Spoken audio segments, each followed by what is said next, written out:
So, Peter, it's been a while since we had a chance to chat. What have you been up to lately? Obviously, you're wearing the HARO shirt. So, yeah, I started making shirts for a living now. So, no, actually, that's how you started. That is how I started, actually. You can retell that story if you want. Yeah, long story short, when I was starting my first agency, I had no money, and the movie Titanic was coming out on video, and I had 500 T-shirts printed up. I read "It Sank, Get Over It," and I went into Times Square and I sold 506 hours, made $5,000, came home, leaked the story to a reporter at USA Today, who found it hysterical, ran it on the Life section, and she said, "Are you selling it on the web?" And I went, "Of course I am," and built the worst website in the history of time. And yeah, I ran on the front page of the Life section, and I sold about 10,000 shirts on the web at $15 a piece. So that's for my company. Right. Crazy, just crazy. And now you're back to T-shirts again. Really, yeah.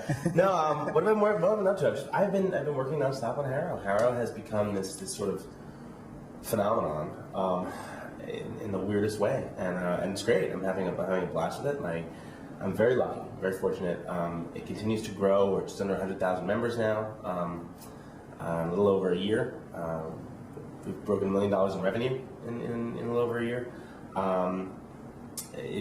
We've had some really great positive press on us recently. We're going to be relaunching with a whole bunch of new features. We're going to break the list of different segments. And it's really exciting. Sure. Well, I know that's been a request from a lot of people over time. It's starting to get a little overwhelming. Mm-hmm. So, for those people who don't know what HARO is, obviously we made an assumption here that people know what HARO is. Who doesn't know what HARO is? No, it's always funny because the more I talk at conferences, and I always ask them, "Who's on HARO?" And it's fun to watch the numbers steadily climb. So 80% of the audience now knows about HARO. HARO stands for Help a Reporter Out, and it is a 3 times a day mailing list that goes out to just under 100,000 sources with requests from journalists who are working on stories ranging from anything to anything. And they can be working on stories on finance or law or entertainment or technology or whatever, and they need experts and they need sources and real people. And so I compile these and we send them out 3 times a day. And it's a totally free service, and it's sort of changed the sort of landscape of how journalists can find their sources now around the world. So it was a way for you to take your public relations history and turn it into a pay-it-forward business model that wasn't originally going to be a business model. It was never supposed to be a business model. Right. I was going to do it for fun and help some people out, and I figured, hey, if it gets my name out there a little bit more, great. And that was how it started, and here's where we are now. Right, right. And I know it seems like your speaking engagements are more frequent than ever. Any interesting shows or conferences either recently or coming up? I'm doing the 140 conference next week in LA, the Twitter conference. Speaking at that, just got back. What was that? I'm speaking next month in Guadalajara, Mexico, for Association of Travel Writers, and they're all talking.